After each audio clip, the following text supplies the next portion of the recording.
yafqahu qawli. Subhanaka la ilma lana illa ma 'allamtana innaka antal alimul hakim.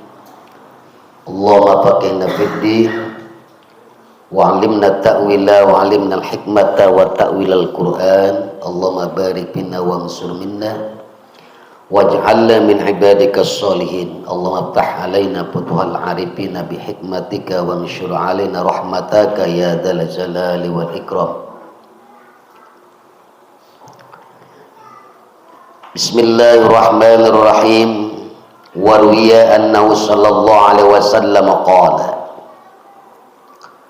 lan den caritakeun annahu apa satune Kangjeng Nabi sallallahu alaihi wasallam qala iku ngadawuh Kangjeng Nabi, lan tahlikar ra'yatu wa in kanat dolimatan musiatan idza kanatil wulatu hadiyatan mahdiyatan. Lan tahlika ora pisan-pisan ruksak ar-ra'yatu sapa rakyat wa in kanat dan sanajan ta'ana i rakyat zalimatan iku zalim musiatan turkang gawe ala idza kanatil wulatu hadiyatan mahdiyatan tatkala ana al wulatu apa pemerintah hadiyatan iku kang nuduhkeun mahdiyatan turkang den tuduhkeun. Walakin tahlikur ra'iyatu wa in kanat hadiyatan mahdiyatan idza kanatil wulatu zalimatan musiatan.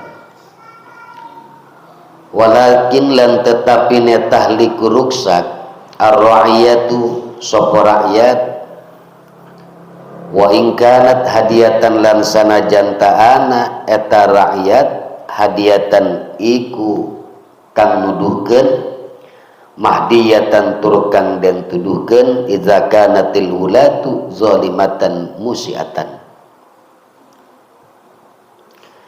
Idza kanat tatkala ana al wulatu sapa pemerintah zalimatan iku gawe zalim musiatan turkang ala.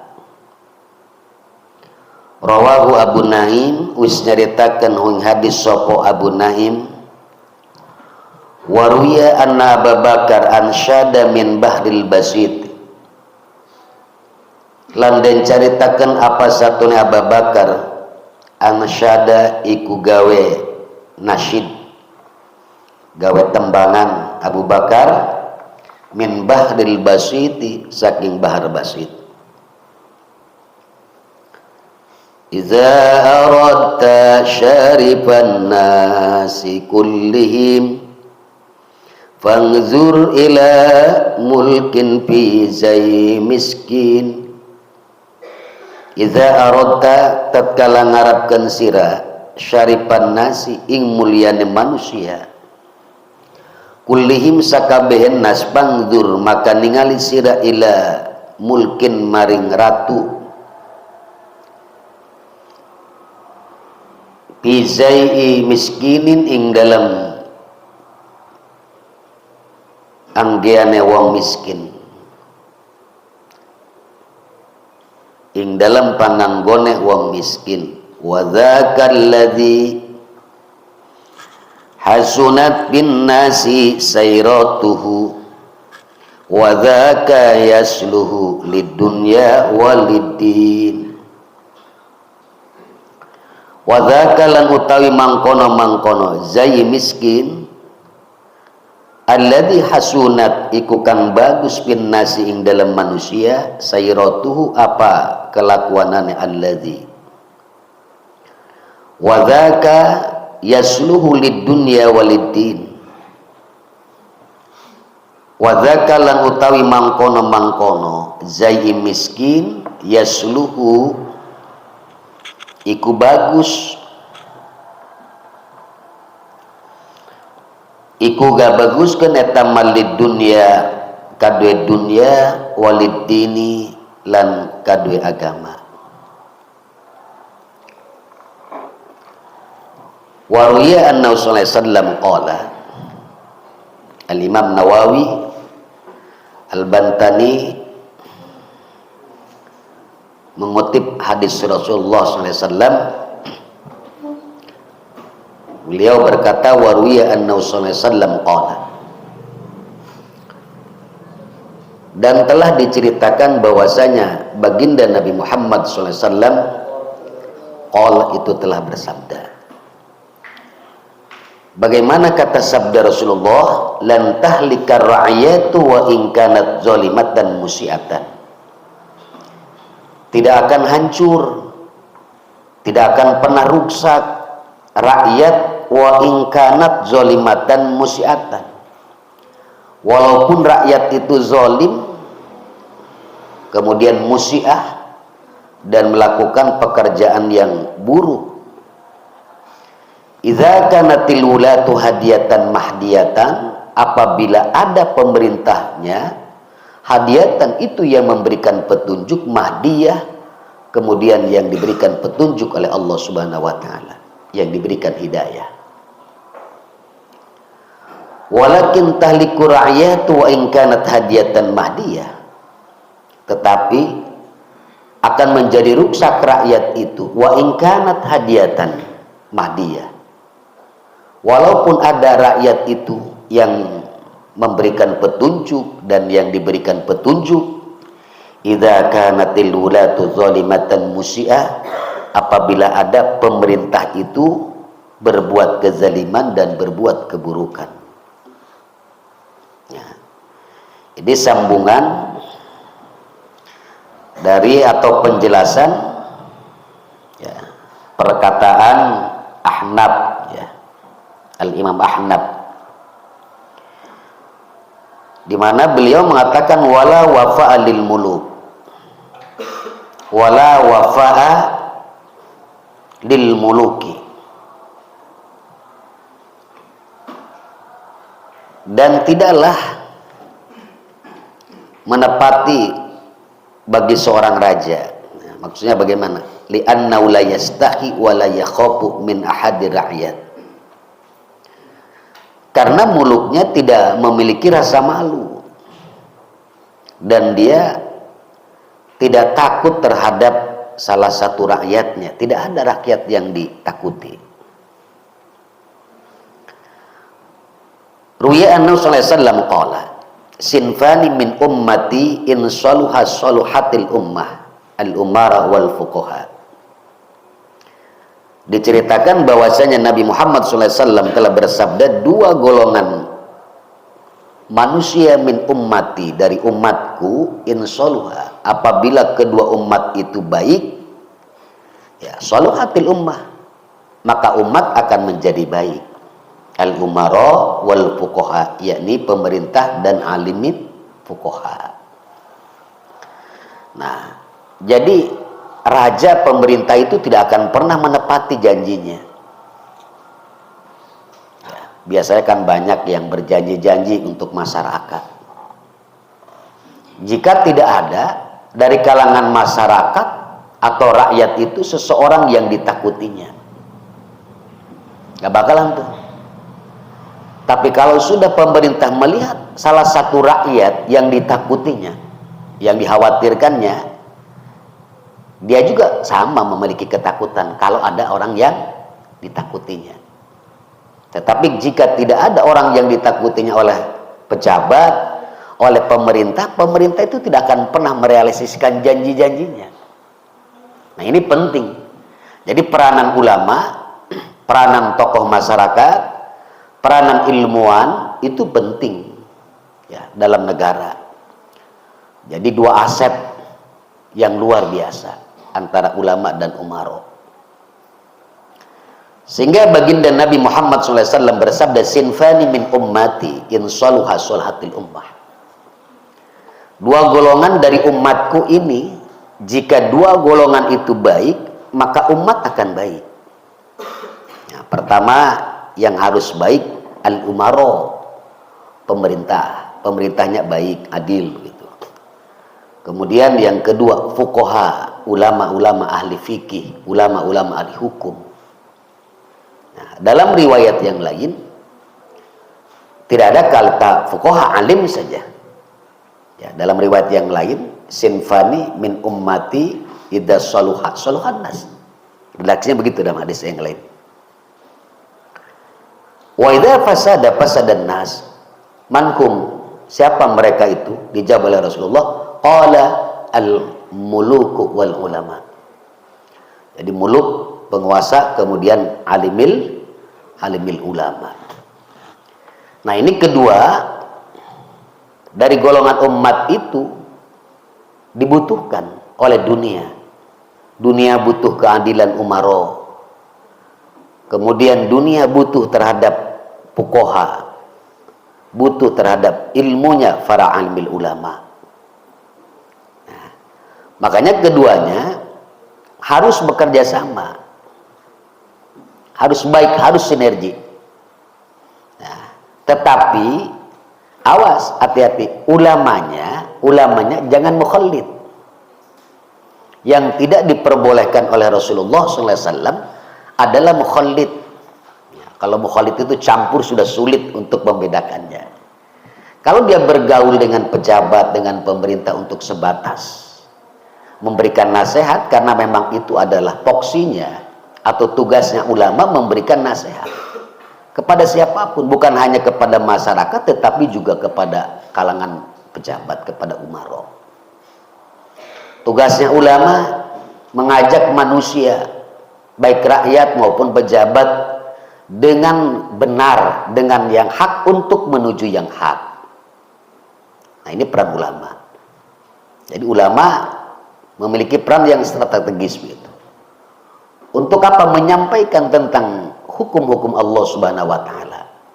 Menyampaikan tentang ilmu-ilmu pengetahuan, mengajak kepada umat manusia dengan yang hak menuju yang hak. Jadi ngajaknya dengan yang benar menuju yang benar. Jangan mengajak kepada yang benar tetapi dengan cara yang batil, ini juga salah.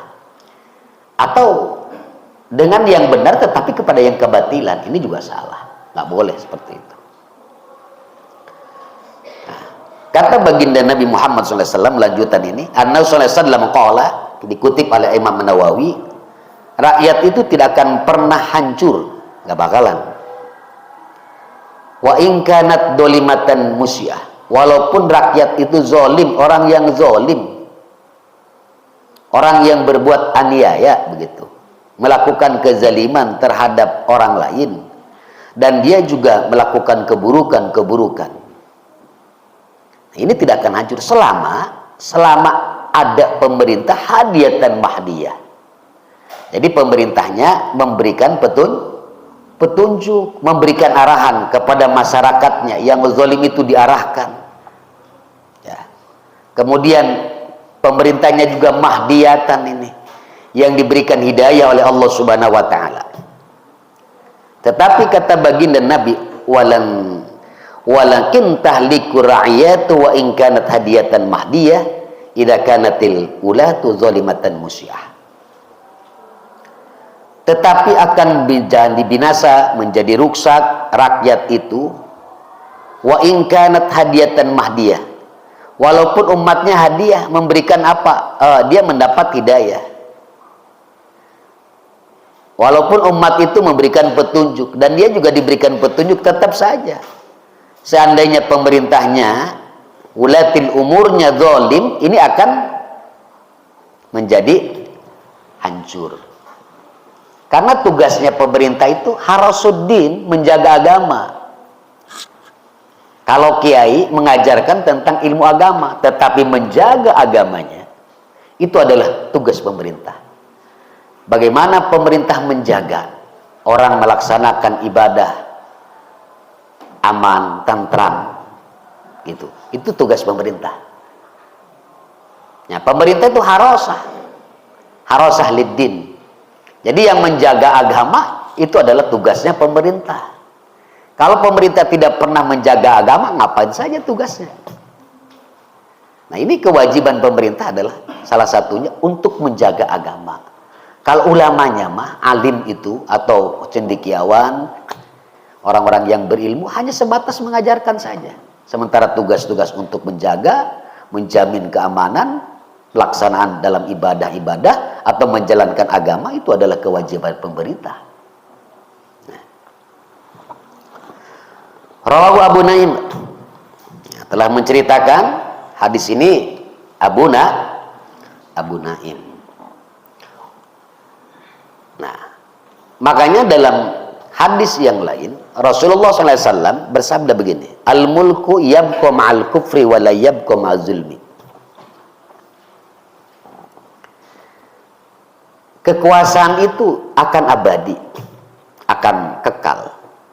Ma'al kufri serta kekufuran. Maksudnya bagaimana? Pemerintahnya atau pemimpinnya kufur dia. Tetapi dia adil. Allah tidak akan menghancurkan itu. 4.000 tahun orang Majusi ini kufur sudah. Musyrik. Penyembah api. Orang-orang Majusi 4.000 tahun menguasai, berkuasa. Allah tidak binasakan dengan sebab kekufurannya. Kenapa? Karena memang dia memimpinnya adil kepada rakyatnya. Tapi sebaliknya, wal mulku yabqa ma'al kufri wa la yabqa ma'ad dzulmi, dan kekuasaan itu tidak akan pernah abadi, tidak akan pernah langgeng berserta kezaliman. Nah, contoh misalnya, kenapa Allah hancurkan Fir'aun pada zaman Nabi Musa? Fir'aun itu banyak, bukan hanya Fir'aun pada zaman Nabi Musa alaihissalam. Ada Ramses I, ada Ramses II. Nah, Ramses I tidak dihancurkan oleh Allah Subhanahu wa taala. Karena apa? Karena tidak berbuat kezaliman. Maka ketika periode Fir'aun pada masa Nabi Musa alaihissalam, dia ini menjalankan pemerintahnya dengan penuh kezaliman. Penuh dengan kezaliman. Sampai puncaknya, Fir'aun itu melakukan pembunuhan massal terhadap bayi laki-laki. 12.000 bayi laki-laki dibunuh oleh Fir'aun beserta bala tentaranya. Ini kan kezaliman. Allah binasakan. Lihat saja, Allah binasakan. Kemudian juga yang dilakukan dengan Korun, ini bukan hanya kekuasaan saja. Siapapun berbuat zalim, maksudnya bukan hanya seorang umaro saja atau pejabat saja, tetapi siapapun. Tadi dia berkuasa karena banyak harta, seperti itu. Berikut Korun, Allah binasakan karena banyak kezaliman-kezaliman yang dilakukan oleh Allah. Dan kita perhatikan juga banyak zaman sekarang yang Allah hancurkan itu karena kezalimannya. Ketika dia berbuat kekufuran untuk dirinya saja, Allah tidak hancurkan. Allah tidak hancurkan dia. Tetapi ketika dia berbuat zalim kepada anak buahnya, lihat saja kan gambaran-gambarannya sekarang. Walaupun seorang jenderal kok, Allah akan hancurkan itu. Walaupun pejabat tinggi, ketika dia berbuat kezaliman, Allah akan hancurkan itu. Di saat dia kekufurannya, Allah tidak binasakan dia. Tidak dihancurkan oleh Allah Subhanahu wa taala. Dari dulu kok dia kufur orang. Tidak. Nah, ini jadi sama dengan ini nih. Walakin tahliku rakyat wa in kanat hadiyatan mahdiyah. Idza kanatil wulatu zalimatan musyah. Tetapi ruksaknya rakyat itu kan, ya, akibat apa? Akibat wulatil umur, akibat pemerintahnya zalim. Ya, kalau pemerintahnya sudah berbuat zalim, sudah berbuat keburukan, maka rakyat akan ruksak. Akan ruksak. Waruya anna Abu Bakar Siddiq ansyada min baril basid. Lanjut, dan diceritakan bahwasan Abu Bakar Siddiq radhiyallahu an, beliau membuat satu nasyid, ya, dari Bahar Basid.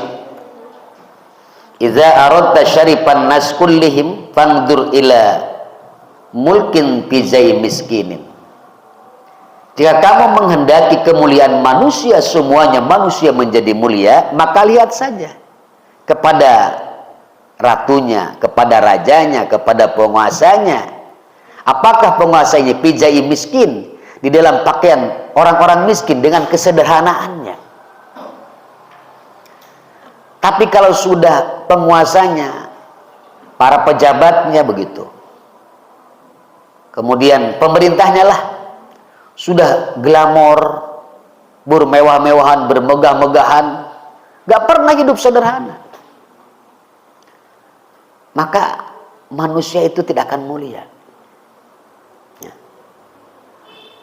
Zaka alladhi hasunat bin nasi sayratuh wa zaka yasluhu lidunya walidin. Nah, zaka, jadi kalau ada seorang raja, ada seorang pejabat pemerintah dengan kesederhanaannya, dengan hidup sederhana, ya, zaka alladhi hasunat bin nasi sayratuhu, yang bagus di dalam manusia ini perjalanannya, wa zaka yasluhu lidunya walidin.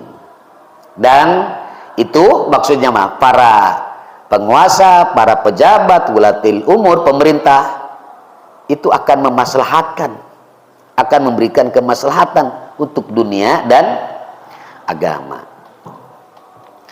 Wala sawaddada lisail khuluqi. Lanjut. Wala sawaddada lisail khuluqi. Lan orang anak kamuliaan iku maujud lisail khuluqi kade wong kang ala budi pekertine. Ruya annahu sallallahu alaihi wasallam qala su'ul khuluqi syu'umun wa syirarukum aswa'ukum khuluqan.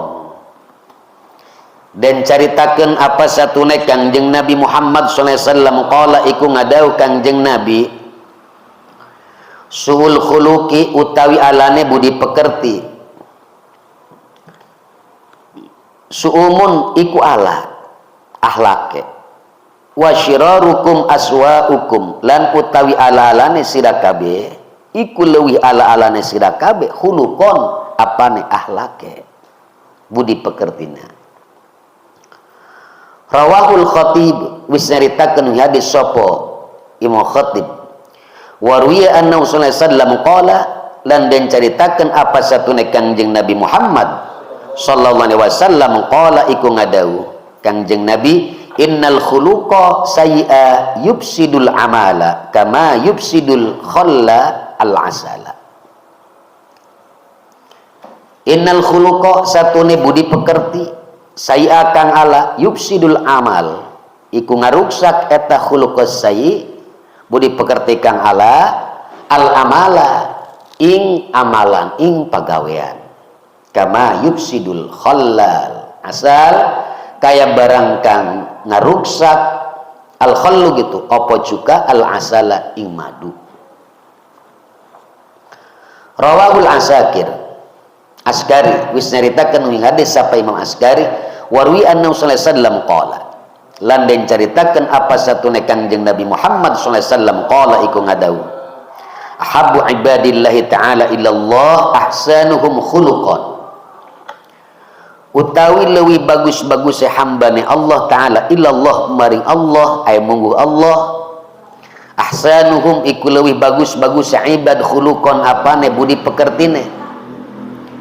Rawahu Tabrani wis nyaritakeun hadis sapa Imam Tabrani, wa ruwiya annahu sallallahu alaihi wasallam qala, lan den caritakeun apa satune Kangjeng Nabi Muhammad sallallahu alaihi wasallam qala iku ngadau, makarimul akhlaqi min a'malil jannah.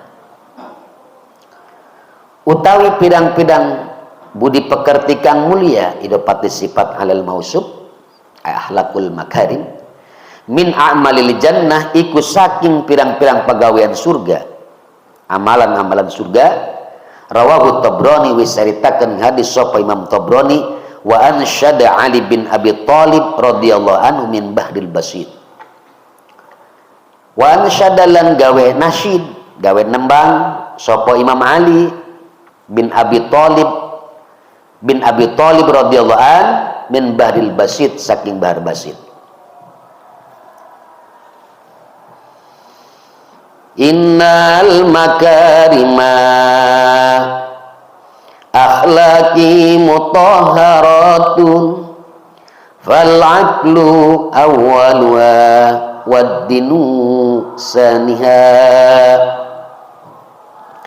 wal ilmu salisuha wal hilmu rabiuha wal judu khamisuha wal arab sadisuha wal birru sabiuha was sabru saminuha wasyukru tasi'uha wallainu ashiruha. Innal makarima akhlaqin satune pirang-pirang budi pekerti kang mulia, akhlak-akhlak yang mulia ya idopat sifat alal mausuf mutahharatun iku kang den suciaken fal aqlu awwaluha maka utawi akal iku awale makarimul akhlak wad dinu lan utawi agama saniha iku kaping done makarim wal ilmu salisuha lan utawi kaping telune wal ilmu lan utawi ilmu salisuha iku kaping telune makarim wal hilmu lan utawi hilmu haris bijaksana rabiuha iku kaping papate makarim wal judu lan utawi loman khamisuha iku kaping limane makarim.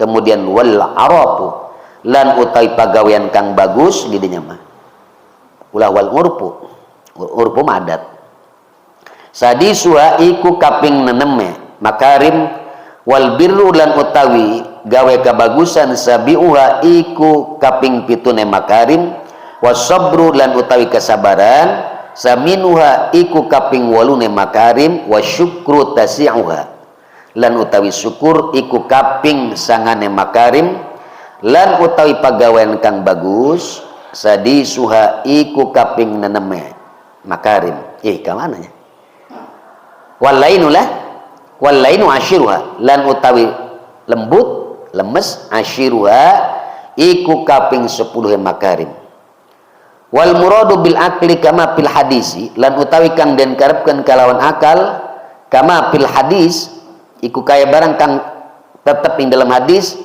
ijtinabu maharimillahi iku ngadogi pirang-pirang kang den haramakan Gusti Allah wa ada'u faraidillah lan nakani pirang-pirang pardune Allah wala jada liqada'illah wala raddana lan orang akan bisa nolak iku maujud liqada'illah kadue kada Allah aili takdirihi tegese kadue takdir Allah al asya'ing pirang-pirang perkara wa iradatihi lan iradahi Allah kepengen Allah la kadue asya kama qalahu Syekhul Khibni kaya barang kang wis ngadawuh ku ing ma sapa Sehibni.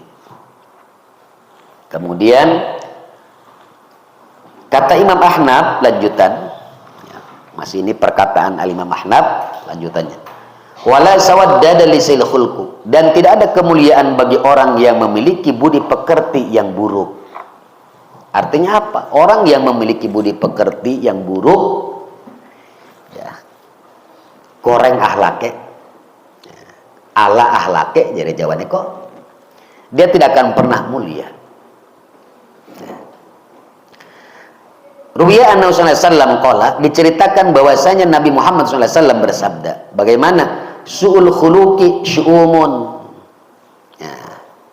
Su'ul khuluq budi pekerti yang buruk asalnya mah alane budi pekerti buruknya budi pekerti cuma idopati sifat alal mausuf budi pekerti yang buruk itu syu'umun yaitu buruk jadi akhlak-akhlak yang buruk ya keburukan wa syirarukum aswa'ukum khuluqan dan seburuk-buruknya di antara kalian itu yang paling buruk akhlaknya. Jadi orang yang paling buruk adalah orang yang paling buruk apanya? Akhlaknya. Semakin buruk gitu akhlaknya maka semakin buruk nah, orangnya itu. Nah, Rawahul Khatib telah menceritakan Imam Khatib wa ruwiya anna sallallahu alaihi wasallam qala dan diceritakan bahwasanya Nabi Muhammad sallallahu alaihi wasallam bersabda Innal khuluqa say'a yufsidul amala kama yufsidul khallu al-asala. Bahwasanya budi pekerti yang buruk itu yufsidul amal, dia akan merusak amalan, merusak amal ibadah, kama yufsidul khallul asal, sebagaimana merusaknya cuka terhadap madu. Madu dikasih cuka, ya hancur rasa madunya, ya, kalah sama cuka. Ini hadis diriwayatkan oleh Imam As-Sakir. Kemudian diceritakan lagi bahwasanya Nabi Muhammad SAW bersabda, ahabbu ibadillahi ta'ala ilallah ahsanul khuluqan. Ahabbu ibadallah, yang paling dicintai hamba Allah, ilallah, di sisi Allah atau munggu Allah Subhanahu wa taala, ahsanul khuluqan adalah orang yang paling baik di antara ibad itu akhlaknya. Semakin baik budi pekertinya, semakin dicintai oleh Allah Subhanahu wa taala.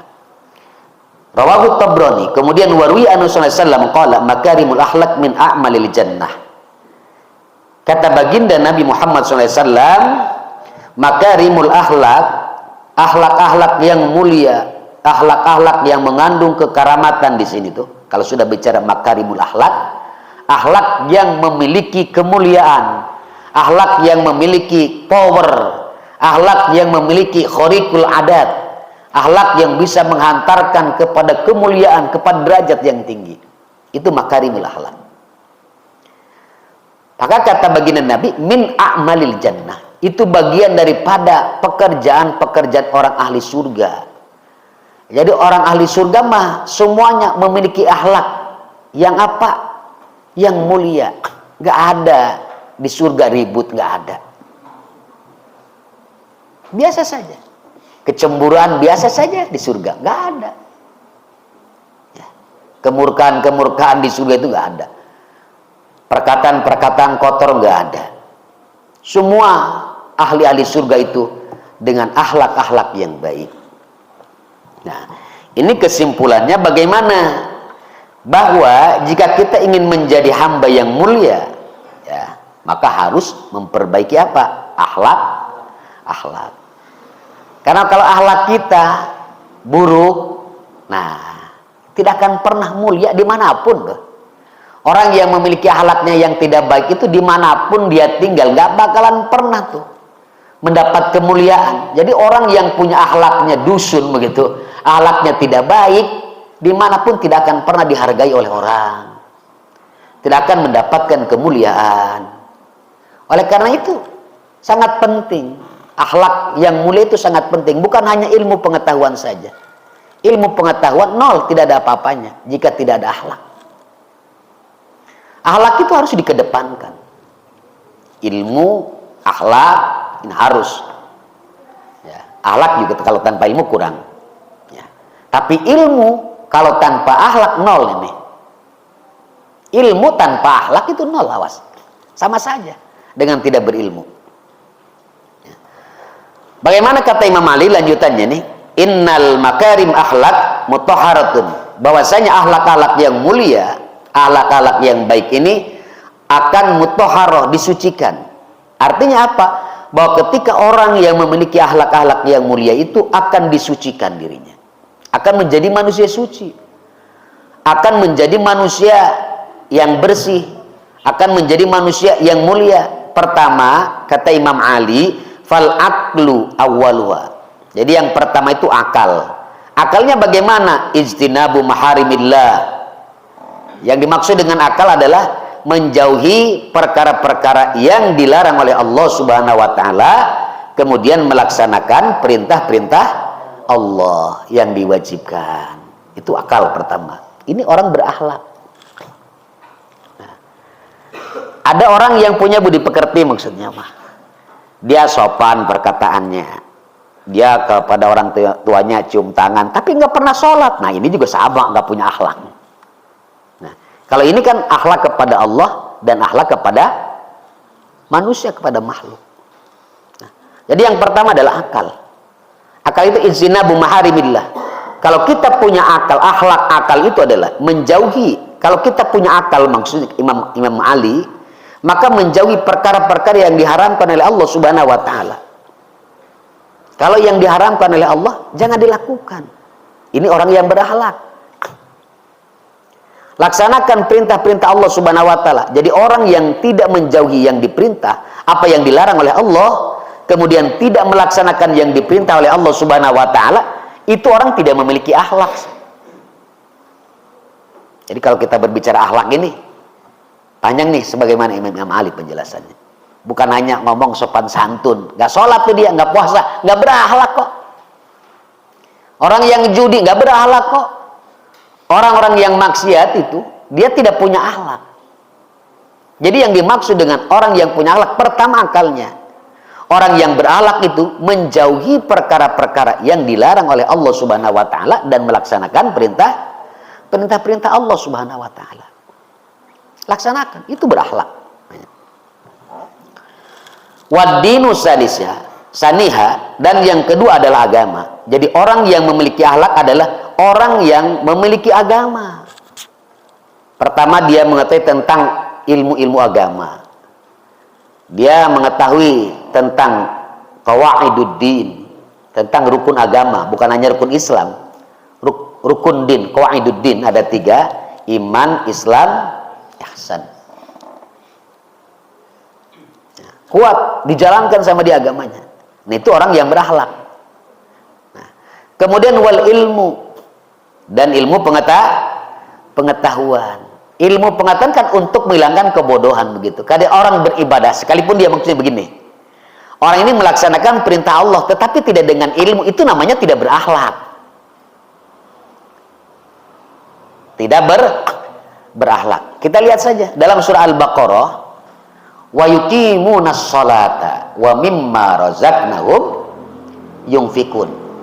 Ini sebagai contoh.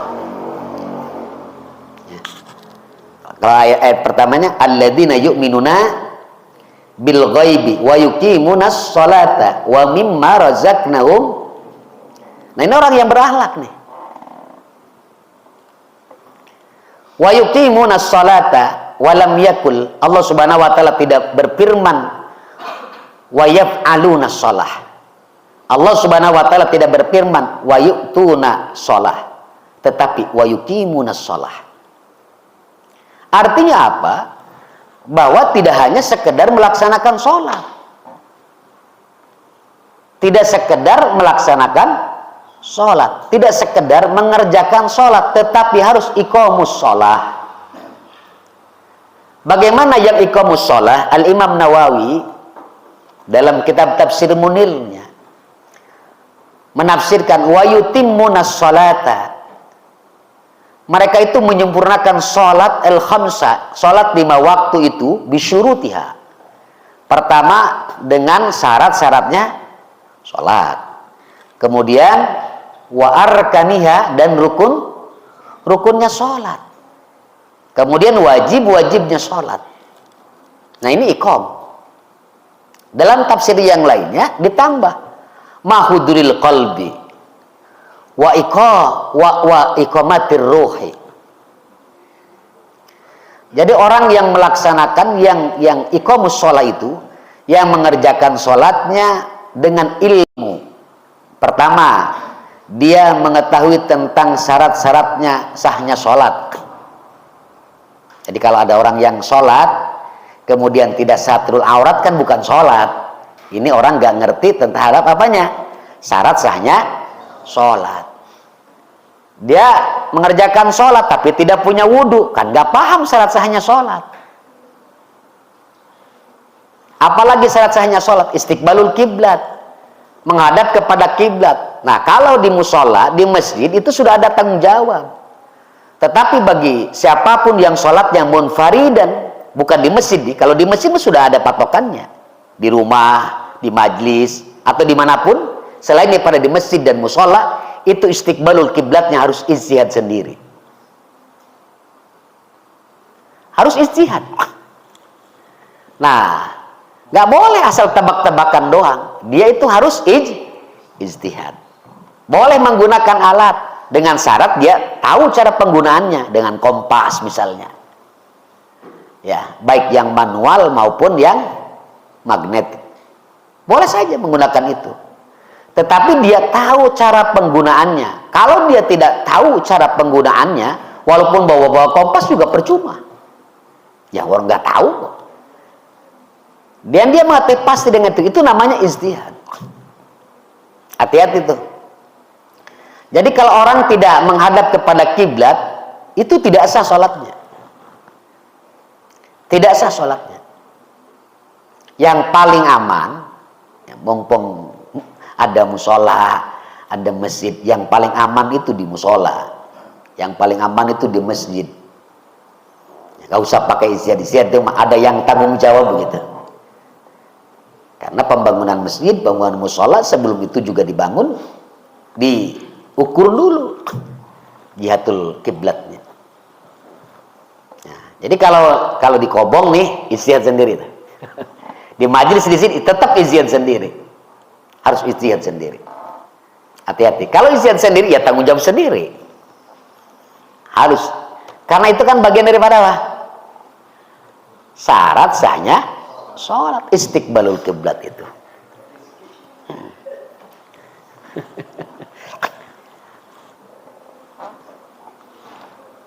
Awas, syarat bil ibadah berbeda. Kalau dalam ibadah itu harus ada dzon mukallaf wa nafsil amri. Berbeda dengan munakahat.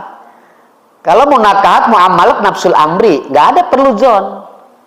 Tetapi kalau ibadah ada dzon, ada praduga dari si pelaksana ibadah tersebut, seperti sholat. Dia memiliki keyakinan gitu, memiliki praduga. Wudunya sah. Atau dia memiliki praduga bahwa sholatnya istiqbalul kiblat, tetapi zon ini harus sesuai dengan nafsil amrinya, dengan kenyataannya.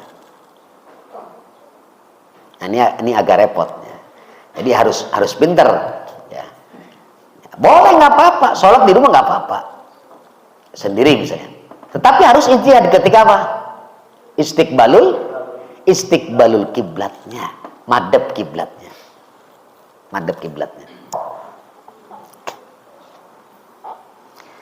Nah, pertama itu. Kemudian dengan rukun-rukun sholat, harus mengetahui dengan rukun-rukunnya sholat, dengan hayat-hayatnya, kaifiat sholatnya harus mengetahui.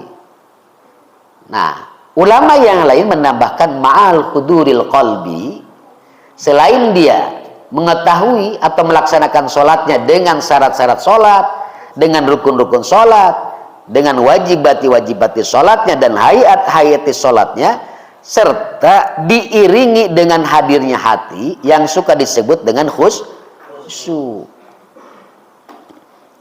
Fokus pikirannya, hatinya kepada pekerjaan dan bacaannya, itu namanya khusyuk.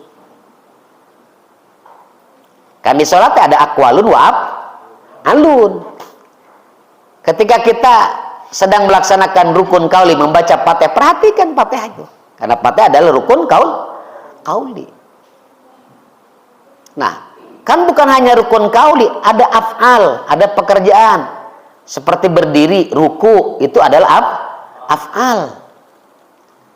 Maka kita itu harus terfokus ke situ, tadabbur.